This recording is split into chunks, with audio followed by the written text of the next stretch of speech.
hemos estado hablando sobre cultura de intimidad. Y uno lee en la Biblia cómo el Señor se refiere a nosotros de muchas maneras. No, se refiere a nosotros como soldados. Ahora, yo nunca hubiese podido ser un soldado, porque los soldados tienen una vida muy sacrificada. Se levantan muy de mañana, hacen ejercicios, hay un horario estricto, hay una disciplina estricta, hay todo un entrenamiento que tienen que llevar a cabo de supervivencia en los ambientes más hostiles. Y entre más alto es tu rango, entre más especializado eres, el entrenamiento es más complicado. Cuando uno mira a los Navy SEALs y ve el entrenamiento que ellos llevan, casi muy pocos son los que lo logran llegar a pasar. Entonces yo pienso en eso y digo, yo jamás hubiese podido ser un soldado. Me hubiese costado muchísimo. Hubiese sido de esos soldados en las películas que los terminan golpeando porque hacen que todo el pelotón pague las consecuencias. Pero la Biblia se refiere a nosotros como soldados, soldados de Cristo. Entonces hay toda una enseñanza que puede girar en torno a ser soldado. Pero también la Escritura se refiere a nosotros como siervos. Y el siervo tiene un señor, y el señor es dueño y tiene autoridad sobre su vida. En otras palabras, es un esclavo que no tiene voluntad propia. Y también pudiéramos enseñar mucho sobre los siervos, pero nos dice que somos reyes, y esa parte me gustaría.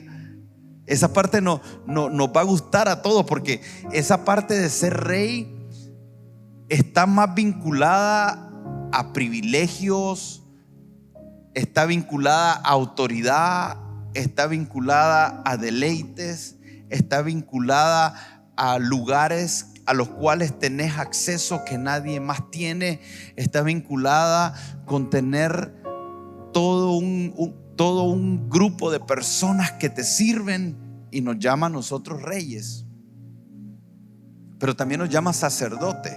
Y ahí toda otra enseñanza sobre sacerdocio. Podemos comenzar a ver la sombra del pacto en el antiguo pacto, de cómo operaba toda la familia de Aarón, cómo operaban los levitas, y traer eso a la práctica en el nuevo pacto y darnos cuenta que somos sacerdotes. Nos llama hijos, y ahí hay toda otra enseñanza de qué es ser hijo. Entonces, hablar de hijo es hablar de identidad. Comenzamos a estudiar a Jesús, cómo vivió en la tierra como hijo, y eso nos enriquece mucho. Pero estamos hablando de cultura de intimidad. Y hablando de cultura de intimidad, el Señor también se refiere a nosotros como la esposa. Y hay todo un concepto. Hay todo un concepto en ese sentido de ser esposa. Es tan fuerte el concepto que para mí llamarme esposa me puede hacer sentir un poco raro, porque uno piensa en una figura femenina. Pero para el Señor, nosotros somos su esposa. Y Efesios capítulo 5, voy a comenzar leyendo este versículo. Dice esto: por esto, y está hablando de todo ese diseño de matrimonio que el Señor tenía en su corazón cuando creó a la humanidad. Pero dice: por esto dejará el hombre a su padre y a su madre, y se unirá a su mujer, y los dos serán una sola carne. Ahora, desde aquí yo quiero que usted se comience a ubicar en lo que vamos a hablar. Una sola carne. Hablando del matrimonio, está hablando de dos personas que se unen, un esposo, una esposa que se unen, pero hay algo que ocurre que hace que se vuelvan una sola carne. Ahora, mire esto, porque aquí está mi esposa y ella tiene un cuerpo y yo tengo un cuerpo, y usted lo que ve es dos individuos separados, pero la Biblia dice que somos una sola carne, pero la carne está separada. Yo entendería si dice son un solo espíritu, pero está hablando de son una sola carne. Ahora, lo que dice a continuación es casi la respuesta a todas las preguntas que usted pueda tener. Dice: grande es este misterio. Y se refiere a esto como un misterio. Y bíblicamente hablando, un misterio no es algo que no se va a revelar o que no se quiera revelar. Por el contrario, cuando nosotros leemos misterios en la Biblia, el Señor lo que quiere hacer es revelarnos a nosotros, sus hijos, estos misterios. Lo que está diciendo es: hay algo que está oculto y ha estado oculto, pero el Señor quiere revelarlo. A vosotros os es dado a conocer los misterios del reino. Amén. A usted y a mí el Señor nos quiere dar a conocer misterios. Misterios de cómo opera el reino de los cielos. Y este es un misterio. Dejará el hombre a su padre y a su madre y se unirá a su mujer, y los dos serán una sola carne. Diga conmigo: este es un misterio. Hoy quiero que miremos que en realidad cuando dice grande es este misterio, Pablo lo que está diciendo: mas yo digo esto. ¿Qué es esto? O sea, Pablo está diciendo: mas yo digo esto. Primero acaba de decir grande es este misterio, pero ahora dice: pero yo estoy diciendo esto. No se confundan. Yo estoy diciendo esto que le estoy llamando un misterio respecto de Cristo y de la iglesia. Entonces piense por un momento, porque esto es más grande que la relación matrimonial. Esto es más grande que las mujeres se sujeten a sus maridos. O sea, estos versículos, cuando nosotros leemos estos versículos, traen mucha confusión a unos, mucha molestia a otros, porque estamos hablando de poner un orden en la casa divino, en el cual ese diseño de Dios para la familia se establezca. Pero en realidad Pablo termina diciendo aquí: pero yo digo esto, este misterio que ustedes están escuchando no es solo respecto de un esposo y una esposa dentro de una familia. No, esto es un asunto que tiene que ver con Cristo y la iglesia. Y ahí es donde quiero que miremos esa faceta o ese concepto que Dios tiene acerca de su iglesia. Y su iglesia es usted y yo, de esposa. Eso lo llama un misterio. Pero es un misterio que el Señor quiere revelarnos. En otras palabras, yo debería estar interesado como individuo en conocer cuál es ese misterio. Yo necesito saber cuál es ese misterio en el cual el Señor me ve a mí, porque yo soy su iglesia. Uno de los peligros que tenemos nosotros como creyentes es cuando leemos las escrituras y el Señor nos habla de manera general como iglesia, y se refiere a nosotros como iglesia, o se refiere a nosotros como cuerpo, se refiere a nosotros como los santos. Cuando nosotros oímos y leemos en las escrituras esa referencia de los santos, de la iglesia, del cuerpo, el peligro que tenemos es de no tomar eso y traerlo de manera individual a una aplicación personal que se trata de mí. Cuando el Señor habla a los santos, se está refiriendo a todos los santos, pero se está refiriendo a mí, me está hablando a mí. Cuando el Señor se refiere al cuerpo, está hablando al cuerpo, pero me está hablando en particular a mí, que soy miembro de ese cuerpo.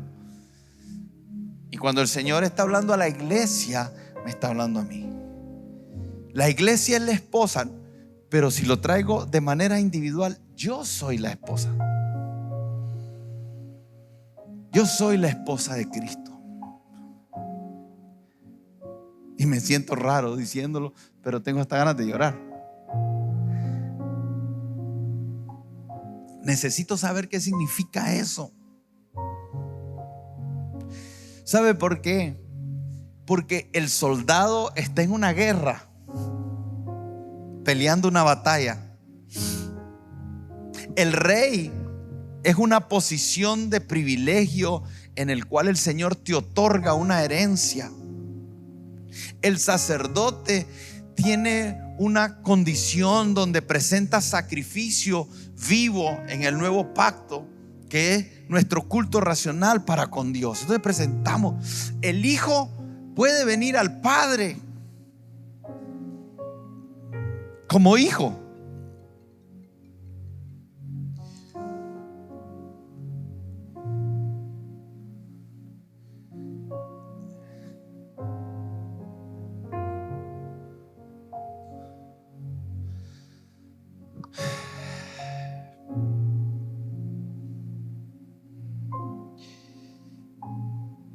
Pero la esposa tiene que ver con un nivel de intimidad totalmente diferente. Entonces, si hablamos de cultura de intimidad, necesitamos entender cómo opera, porque yo tengo una relación con mi papá, tengo una relación con mis hermanos, pero la relación más íntima que yo puedo tener es con mi esposa. Entonces Dios es padre. Y no me malinterprete, no estoy como colocando a Cristo por encima del Padre, o menospreciando el ser hijo y levantando más el ser esposo. No, yo solo creo que es importante que entendamos este concepto por este asunto de intimidad que estamos hablando.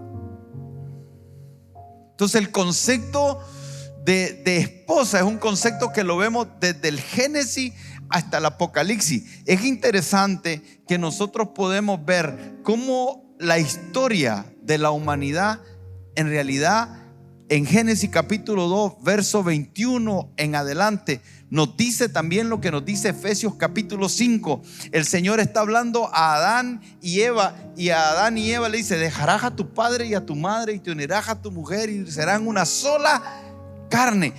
Y uno se pone a pensar, esto ocurrió antes del pecado. Esta unión entre Adán de esposo y esposa ocurrió antes del pecado. Y de ahí tenemos que comenzar a establecer algunos conceptos. La razón por la que Dios creó a la humanidad es porque Él quería una familia. Siempre quiso tener hijos. Y Adán es una creación del corazón de Dios, de amor para Él poder tener una familia con la cual deleitarse. Y como Dios es omnisciente y todo lo conoce, a Dios no lo tomó por sorpresa que Adán pecaría en el capítulo 3 y que le daría una promesa a Adán y Eva, que sería una promesa en la cual Jesús restauraría todas las cosas. Y no lo toma por sorpresa tampoco el pecado. Entonces, cuando nosotros vemos eso, decimos: ok, el padre quería una familia, pero él sabía lo que iba a pasar y sabía que Cristo iba a tener una esposa que sería la iglesia. Entonces la historia comienza manifestando esto, pero también en Juan capítulo 2 vemos a Jesús. Su primera aparición pública es en una boda, y habla de la boda de Caná de Galilea, donde estaba ahí la madre de Jesús y estaban los invitados, y de repente se acabó el vino y la madre de Jesús le dijo: no tienen vino. Y Jesús le respondió: ¿qué tienes conmigo, mujer? Aún no ha venido mi hora. Y su madre dijo a los que servían: haced todo lo que os dijere. Y estaban ahí 6 tinajas de piedra para agua, conforme al rito de la purificación de los judíos, en cada una de las cuales cabían 2 o 3 cántaros. Y Jesús hace su primer milagro en una boda.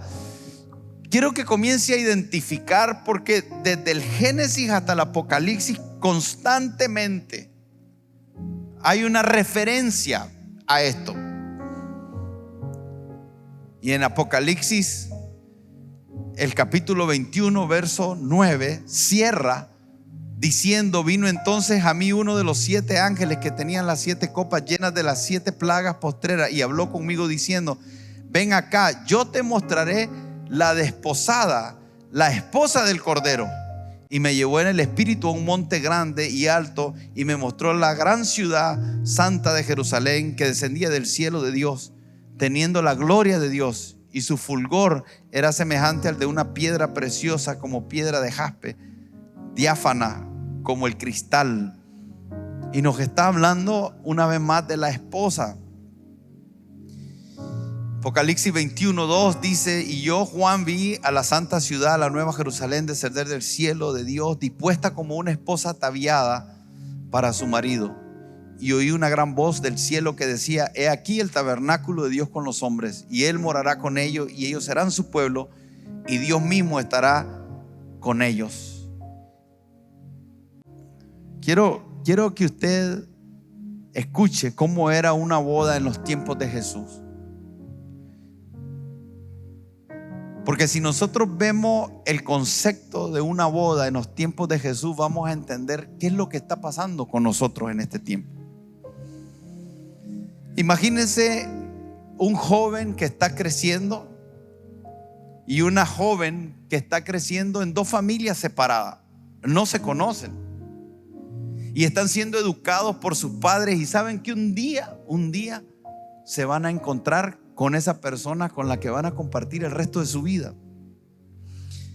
Y llega el momento en que este joven alcanza una edad donde ya entró en ese momento donde puede formar una familia. Y entonces lo que ocurría en ese entonces es que este hombre salía en un viaje. Era una caminata literal donde él iba a buscar a su esposa. Se llama la visita del novio. Se conoce en medio del pueblo judío. La visita del novio era: él iba hasta la casa de la novia, y cuando llegaba a la casa de la novia, él le ofrecía su amor. Él era el que daba el paso y le hacía una oferta de amor a esta joven.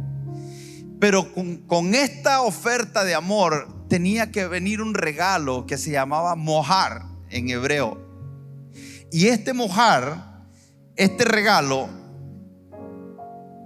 tenía que ser de un precio costoso, porque el precio estaba vinculado, o lo vinculaban con cuánto amor este joven le podía tener a esta muchacha. Entonces este regalo representaba una muestra de amor. Entonces, si ella recibía ese regalo, lo que estaba haciendo era correspondiendo y diciendo: sí, yo acepto tu amor. Pero en el momento que ella decía: yo acepto tu amor, también estaba declarando que estaba lista para dejarlo todo por este joven que se convertiría en su esposo. Porque ella tendría que dejar sus padres, tendría que dejar su madre, tendría que dejar a sus hermanos, tendría que dejar su amigo, tendría que dejar su casa, tendría que dejar la ciudad donde vivía para irse a vivir con este futuro esposo. Esto es bonito porque cuando comenzamos se me vienen muchos versículos cuando Jesús le dice: el que no deja padre y madre no es digno de mí. Y el Señor dice: te unirás a tu esposo y serás una sola carne, y dejarás a tu padre y a tu madre. Entonces, cuando nosotros comenzamos a leer las escrituras desde un concepto de esposa, toma una relevancia diferente. Porque si usted escucha que le dicen: el Señor le dijo a sus discípulos: si no dejares padre y madre e hijo y viene, no eres digno de mí. Uno se pone a pensar: ¿cómo voy a dejar todo eso por el Señor? Y algunas personas entran en contradicción. Pero cuando entendemos lo que el Señor le está diciendo a sus discípulos desde este concepto, toma una relevancia distinta. ¿Sabe cuál es uno de los conflictos que ocurre en el matrimonio? Una de las cosas que cuesta, y hasta que no se logre habrá un roce en el matrimonio, es que lleguemos a establecernos y a posicionarnos en un lugar donde ella es todo para mí y yo soy todo para ella. Porque en el matrimonio, por lo menos yo no estoy dispuesto a compartir nada de mi esposa. Un día estábamos comiendo, se me vino a la mente, estábamos comiendo y entonces habían varias parejas, y una de las parejas, la mujer no comía mucho, entonces agarró un pedazo de carne y lo partió por la mitad y le dijo a alguien que estaba ahí, que no era su esposo: ¿querés? Y aquel le dijo: claro, y lo agarró. Pero mire, nos quedamos asustados. Eso fue hace como 10 años. Nos quedamos asustados de la reacción del esposo, porque le dice: ¡hey! ¿Qué te pasa? Tu esposo soy yo. Pero es que estaba, yo, más que por esto, era por el pedazo de carne, porque comía bastante. Pero casi se arma una discusión en la mesa, porque lo que él quería es: tu primera opción soy yo. Y te voy a decir, a veces te veo y yo quiero ser tu primera opción, ¿oíste? Aprovecho para tirarte una perla. Yo quiero ser su primera opción. Eso no es celo. Puede ser enfermizo, puede ser llevado a una dimensión enfermiza, pero en realidad es algo muy natural, que bíblicamente es correcto en el sentido de: dejarás todo.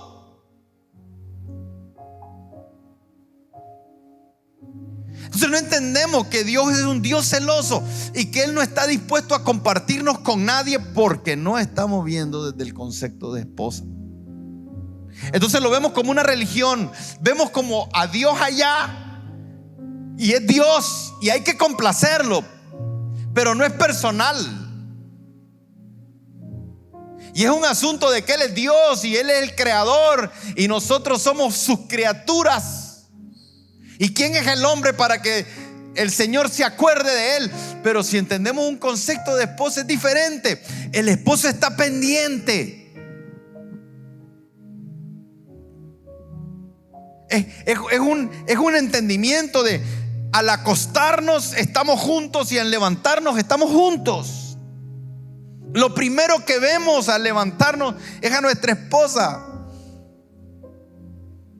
y lo último que vemos antes de dormirnos es a nuestra esposa. El día comienza con ella y termina con ella.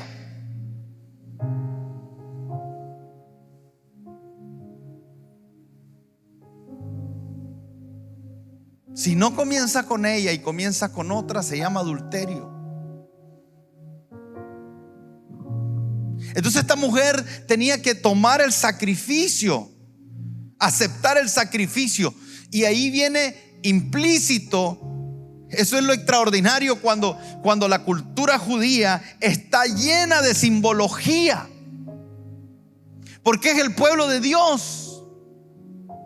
Porque Dios llamó a Abraham y le dijo: deja a tu padre y a tu madre, sal de tu tierra, sal de tu parentela. Le estaba ofreciendo matrimonio. Deja a tu padre y deja a tu madre, cásate conmigo.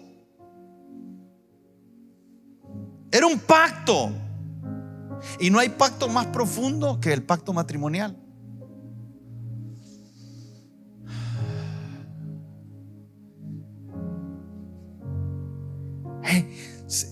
Se te abren las escrituras en otra dimensión. Comenzás a verlo todo desde ahí.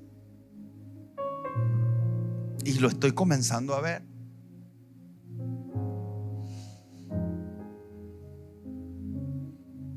Cristo nos manifestó su amor. Y el mojar que Él dio como regalo de ofrecimiento para mostrar el amor fue su propia vida. Y la pregunta es: ¿qué vamos a hacer nosotros con eso?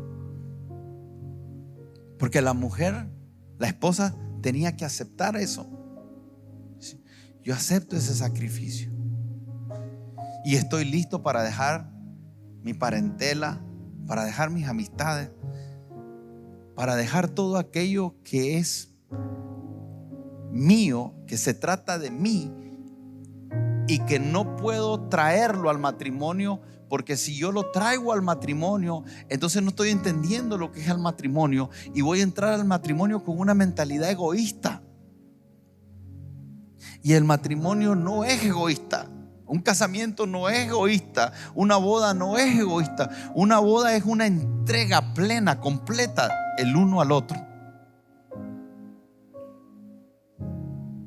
Y si la mujer entonces venía y aceptaba esto, entonces ellos compartían una copa de vino que era parte de un ritual de compromiso. Estamos comprometidos. Y lo estamos manifestando a través de compartir de esta copa de vino. Se decía una bendición para la pareja y se les declaraba que eran novia y novio. No eran marido y mujer, hay un noviazgo. Eso representaba un compromiso entre ellos. Y ahí terminaba la primera visita. Porque era una visita, era la primera. Y la Biblia nos habla de la primera venida de Cristo y nos habla de la segunda venida de Cristo. Y la primera venida de Cristo terminó ahí en la cruz, cuando Él, ¿se acuerdan? Le dice al Padre: Padre, si es posible, pasa de mí esta copa. O sea, Él está diciendo: este precio es muy alto, pero lo voy a pagar. No se haga mi voluntad sino la tuya. Y Jesús decide pagar el precio en la cruz y se bebe la copa y hace un ofrecimiento de amor a la humanidad en su primera visita. Y hasta hoy muchos hemos dicho sí y hemos correspondido con el sí. Y requiere de nosotros dejar muchas cosas. Por eso es intimidad.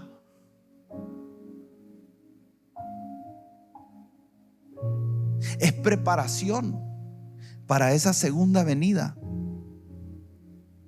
Una vez que termina la primera visita, entonces ahora el novio tiene que regresar a su tierra. Pero lleva un objetivo en mente. Ahora él sabe que tiene una novia, que ya pagó el precio y que la novia le está correspondiendo y que se está separando para él. Y entonces ahora él se va, y normalmente se iba por un año y se iba a preparar morada.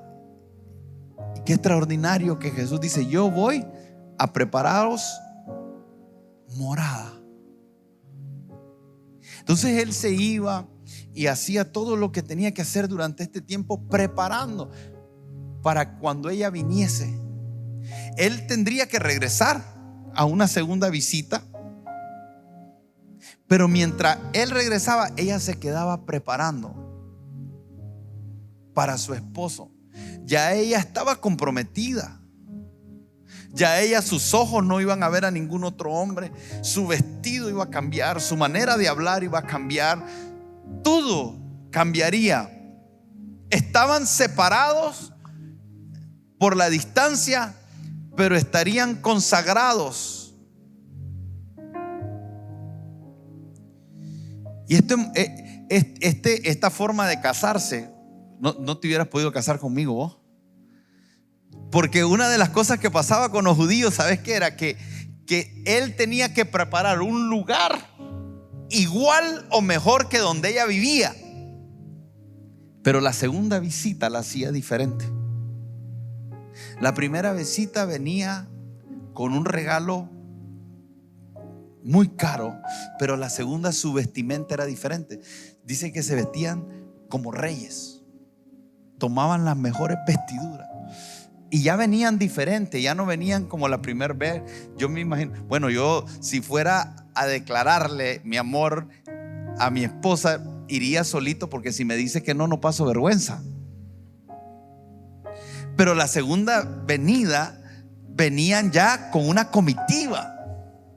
Por lo general venían de noche y venían con antorchas y venían con júbilo, con canto, y venían ya de una forma diferente. Ya venía él posicionado.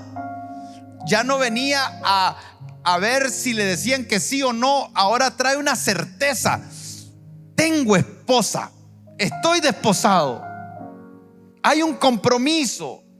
Y él viene confiado.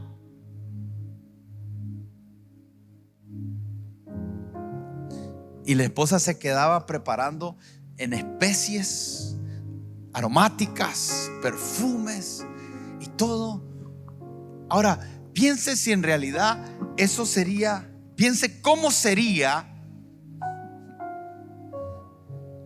A mí me dejaban ir a visitar a mi esposa cuando era mi novia solo los viernes y los sábados.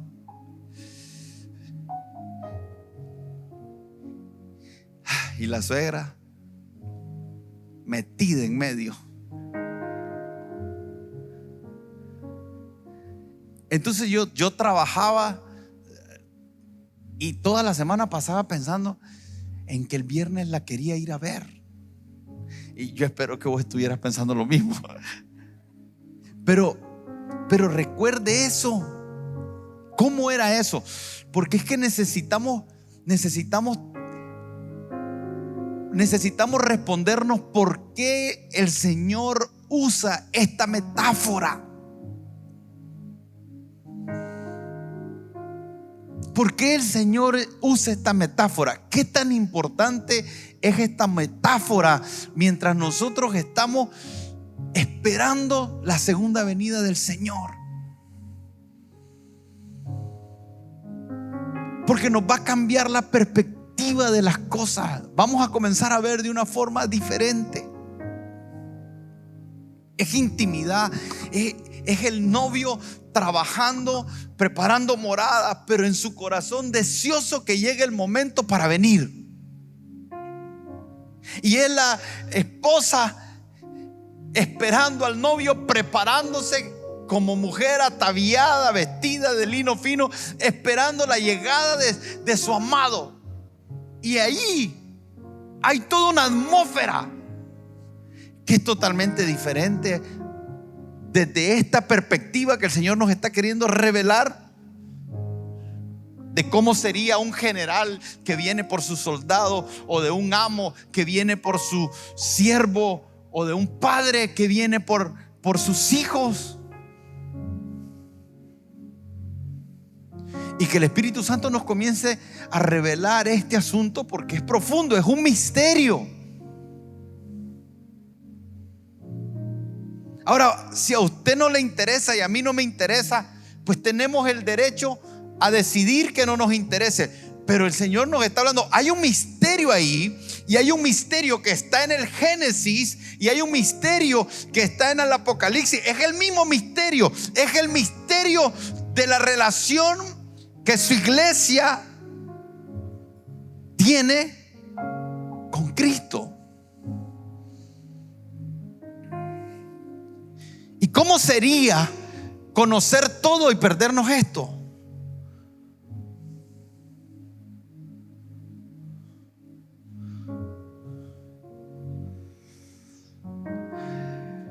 Esa noche llega y ella sale a su encuentro. Le remueve el velo. Y usted sabe que con la venida del Señor el velo será removido y le veremos cara a cara. Una de las cosas que a mí me gusta de esto, de este velo removido, es que cuando el Señor se aparezca, lo natural y lo sobrenatural ya no habrá diferencia. Se va a acabar lo de los 5 sentidos. Aún los incrédulos, los que se llaman ateos, aquellos que rechazaron al Señor, van a ver lo que no quisieron ver por fe. Lo que se rehusaron a creer por fe y que usted y yo estamos creyendo por fe, vendrá un día que el Señor corra el velo y nosotros veamos. Por eso ya no vamos a necesitar fe. Porque la fe es la certeza de lo que se espera, la convicción de lo que no se ve. Y cuando el velo sea corrido, ya no necesitamos fe, ahora podemos ver. Porque el velo fue removido. Y así cuando Cristo viene, Él remueve el velo, el esposo remueve el velo y se sientan frente a frente. Y el esposo la toma y la lleva de regreso a su nueva morada.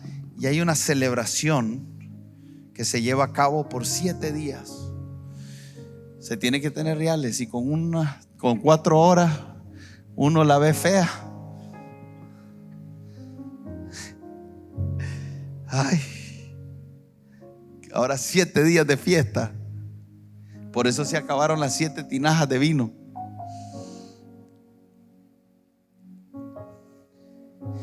Hay toda una preparación que el Señor está queriendo llevar a cabo con nosotros. Por eso cuando leemos Efesios capítulo 5, maridos, amad a vuestras mujeres así como Cristo amó a la iglesia. Recuerda que el regalo representa, el precio del regalo representa el amor. Entonces dice, marido, amen a vuestras esposas como Cristo amó a la iglesia. ¿Cómo saber si un hombre te ama? Solo pregúntate a qué está dispuesto a renunciar él. Aquellas jóvenes que las adulan con palabras salameras pueden identificar. Amad a vuestras mujeres así como Cristo amó a la iglesia y se entregó así por ella. ¿Para qué? Para santificarla, habiéndola purificado en el lavamiento del agua por la palabra, a fin de presentársela a sí mismo una iglesia gloriosa. Usted sabe qué importante para nosotros los esposos entender qué significa presentársela. Nosotros pudiéramos estar quejándonos de la esposa que tenemos, en vez de entender que nosotros tenemos la capacidad que Cristo nos da y que Él hace de presentarse a su iglesia, a Él mismo. O sea, una iglesia gloriosa. O sea, Él es el esposo, pero de alguna forma Él hace algo en la iglesia. Y esto también es importante, porque si nosotros comenzamos a ver la iglesia y yo comienzo a ver la iglesia, hay tantas cosas que criticar de la iglesia. Hay tantas cosas que estamos haciendo mal. Hay tantas cosas que no hemos entendido. Hay tantas cosas en las que nos involucramos que no deberíamos de involucrarnos. Tantas cosas que decimos que no deberíamos de decir. Tantas cosas que hacemos que no deberíamos de hacer. Tantas cosas que dejamos de hacer que sí deberíamos de hacer. Entonces, cuando comenzamos a ver eso en la iglesia, lo que pudiéramos decir no vale la pena. Y es interesante que de igual manera el esposo tiene que tener cuidado de qué está viendo en la esposa. Porque Cristo no está criticando a la esposa. Cristo no está bien, no aprueba lo que no hace bien, no lo aprueba. Pero sus palabras no son de crítica, sus palabras no son de señalamiento. Él lo que está haciendo es viendo al futuro y está diciendo: hey, yo me voy a presentar a mí mismo una iglesia gloriosa. Yo te pregunto como esposo, y permítame salirme un momentito, ¿qué estás viendo en tu esposa? ¿Y qué crees que te vas a presentar mañana? Porque la esposa que estés viendo y la esposa que estés santificando y la esposa que estés, y que a mí me toca hacerlo todo. Le dice Cristo, lo que está haciendo aquí en Efesios capítulo 5 es poniendo en paralelo la función del esposo y la función que él hace.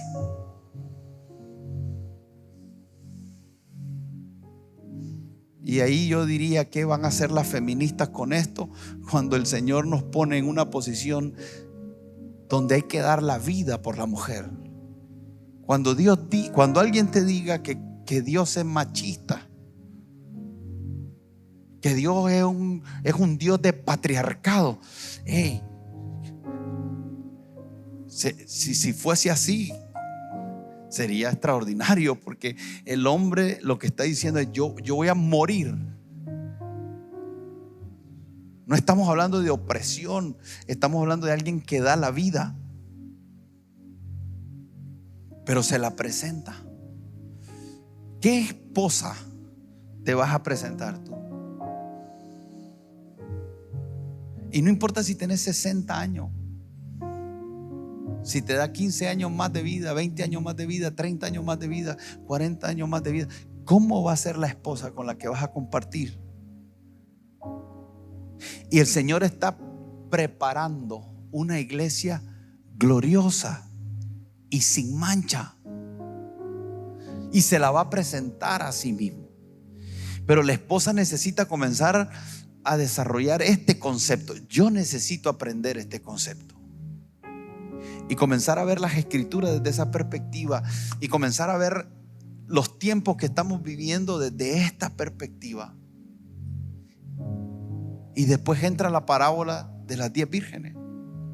El Señor lo dejó completo, porque con la parábola de las 10 vírgenes, primero el Señor nos enseña qué es una boda, nos dice cómo va a cerrar la historia, nos habla de cómo el judío entiende claramente todo el ritual, y todo el ritual está inmerso en las escrituras, no para que nosotros tengamos un ritual sin vida, sino para que tengamos un entendimiento lleno de revelación, pero también de amor. Por eso intimidad, hermano, es un asunto completo.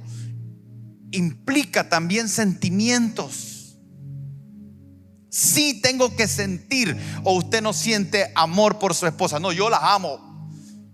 Yo no siento nada, pero mis acciones dicen que no. Déjeme decirle algo. Yo sería el hombre más infeliz si estuviese viviendo con mi esposa, amándola sin sentir nada. No, a mí me gusta sentir. A mí me gusta sentir la mariposa. Me gusta verla, abrazarla y que se me salga la lágrima. Me gusta abrazarla y sentir profundamente mi amor por ella y agarrarla. No la puedo apretar fuerte porque la quiebro. Ustedes saben, yo soy muy fuerte y ella es muy frágil. Y abrazarla y tenerla ahí, y que todo, yo literalmente, usted tiene, bueno, no digo que tiene, pero yo he aprendido a cerrar los ojos y dejarme llevar. Sentir eso, pero también tener las convicciones, tener los pensamientos, ser firme, perseverante, paciente en los momentos difíciles, no cambiar de dirección. Estoy comprometido. Y con el Señor es igual. Tiene que haber un compromiso, Por eso es que la gente cuando medio se sienten desanimados, lo primero que dicen es: yo no quiero nada, y se van. Y se apartan del Señor y dicen: no, yo sigo viviendo. No. En realidad, hermano, ya no estás viviendo. Perdiste la pasión, la perdiste. Todavía seguís en tu mente con algunos pensamientos y algunos principios y algunos valores de saber lo que es bueno, y lo vas a tratar de hacer por un tiempo, pero tarde o temprano eso no va a ser suficiente. El amor se cultiva, la intimidad se cultiva, la relación se cultiva, y no hay relación más íntima que la relación de un esposo con una esposa. Hablamos de cultura de intimidad. Tenemos que entender esta relación y traerla a la práctica, de tal forma que todo lo que somos podamos traerlo delante del Señor. Somos alma y tenemos emociones. Somos cuerpo y tenemos una carne, y somos un espíritu. Entonces tenemos que aprender a adorar al Señor en espíritu y en verdad, pero tenemos que amarlo con todo nuestro ser. Por eso el Señor dice: santifíquense por completo. Y esa palabra santifíquense es la misma que usa en Efesios capítulo 5, cuando dice: el cual se entregó para santificarla. Él nos santifica, pero nos pide a nosotros que nos santifiquemos en todo nuestro ser, alma, cuerpo y espíritu, separados para Él. Esa esposa ataviada que está esperando la venida de su amado y está separada en alma, cuerpo y espíritu. O sea, ¿cuántos matrimonios pueden tener intimidad sexual solo física y no hay nada más? Está incompleto, el ciclo está incompleto. Son una sola carne, pero no son una sola carne. Y a veces hasta esos vínculos son manipulados para alcanzar objetivos egoístas dentro del matrimonio. Y a veces ocurre eso mismo entre el Señor y nosotros, porque estamos por lo que nos puede dar, y entonces le damos placer en lo que nos conviene para sacar algo. Qué interesante es que la iglesia transcurran los años y vaya y pierda esa conversación, pierda ese ánimo de platicar de la misma forma, con el mismo entusiasmo, con la misma pasión a su amado. El Señor nos está motivando hoy como iglesia a no perder ese entusiasmo y esa pasión de hablar con Él. Porque sabe algo muy importante, esto de la cultura de la intimidad está despertando en nosotros una nueva etapa de poder entrar en dimensiones diferentes con el amado y estar consciente de que Él nos está preparando. Como iglesia hemos entrado en una etapa de preparación para su venida. ¿Cuántos al estar hablando de esto sienten un despertar en su corazón? Y cuando unos están dormidos, pero el Señor insiste, el Señor está insistiendo en que ella se despierte. Él quiere que ella esté atenta con sus ojos abiertos y sus oídos para escuchar su voz. Y el Señor está llamando. El Señor está golpeando a nuestras vidas para que nosotros nos despertemos en ese amorío. Hay algo muy bonito que sucede en las bodas judías y es que se llama el Vadequén. El Vadequén es, como bien mencionaba mi esposo, es cuando el esposo levanta el velo en ella para poder reconocerla, para poder presentarse a sí mismo, ofrecérsela a sí mismo. El Señor está levantando el velo en muchos que no ven. El Señor nos está despertando en el espíritu para poder ser esa esposa que Él está preparando. ¿Qué les quiero decir yo? Volvamos a esos amoríos con nuestro amado. volvamos como iglesia a responder con la misma pasión que Él está llamando. Que no sea tarde, hermanos. Que no sea tarde y el Señor nos sorprenda en su venida. Que estemos nosotros como personas sensatas en el Espíritu, atentos, con los oídos y los ojos expectantes de que el Espíritu Santo está hablando a nuestras vidas. Y algo muy hermoso que debemos de saber también es que hay algo que se llama mitbe. Y el mitbe es cuando la esposa entra en la antigüedad, entraba en ríos y era purificada y era lavada antes de presentarse en su boda. El Señor como iglesia ha derramado su sangre para que nosotros podamos entrar en esas dimensiones del Espíritu y entender que por su preciosa sangre nosotros fuimos lavados y purificados, por lo cual no hay rechazo alguno de parte del Señor para que no seamos aceptos delante de su presencia. Por eso bien dice la palabra: entrad confiadamente. Entremos confiadamente a esas dimensiones del Espíritu, porque vamos a hallar oportuno socorro, vamos a hallar gracia delante de Él. El Señor nos está llamando a que entremos en adoración, a que entremos en intercesión y que confiemos que su palabra nos sostiene y que creemos su palabra, porque es su palabra en nuestra vida operando. Amén. Amén.